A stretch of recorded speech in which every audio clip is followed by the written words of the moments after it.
Nous n'écoutons hélas que rarement notre petite voix intérieure, mais quelques tentatives de distraction étaient illusoires et il valait mieux ne pas insister.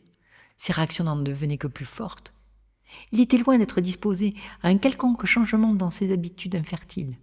Il sombrait dans des abîmes qui me désarmaient. Ma vie, toujours active et rieuse en surface, devenait intérieurement plus douloureuse que jamais. Je désespérais de ne pouvoir donner aux autres le bonheur auquel j'avais renoncé à mon insu. Je m'efforçais de réagir contre la profondeur de mon chagrin qui m'accablait. Je voulais résister de toutes mes forces aux abysses qui m'attiraient chaque jour davantage. Il ne fallait pas que je tombe dans ce gouffre avec lui. La tristesse reste une émotion trop froide pour mon esprit exalté. Pourquoi la lâcheté et la crainte plutôt que la force et la volonté? Pourquoi l'amour est-il toujours si douloureux, exigeant et insensé? Pourquoi tant de tourments et d'apitoiements? Toutes ces questions dont je n'avais pas le moindre début de réponse me hantaient et polluaient mon cerveau. Ah, mon âme fougueuse, tu es toujours en proie aux chimères. Nous rêvons malgré tout, elle et moi, d'un amour idéal.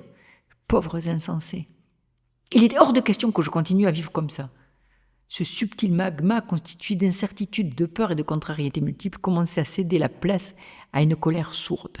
Ce pot pourri virait au nauséabond. Je me sentais tellement délaissée, oubliée, seule. Il était soit dans sa chambre avec son Pléiel, soit ricanait bêtement avec Solange.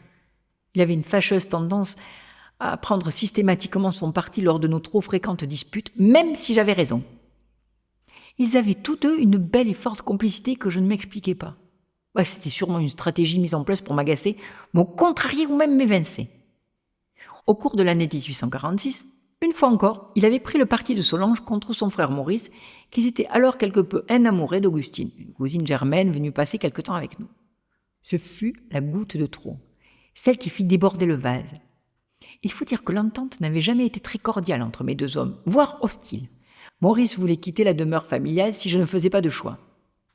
Il en était hors de question. Ce fut donc Frédéric qui partit en novembre. Dieu que ce fut à la fois dur, âpre et salvateur de mettre fin à ces 9 années passées aux côtés de mon Chopinet. À l'insupportable, nul n'est tenu. D'aucuns s'appliquaient à faire courir le bruit que Lucrétia était l'œuvre fictionnelle inspirée de notre histoire, et qu'ils voyaient Chopin dans les traits de Carole et moi dans ceux de Lucrétia.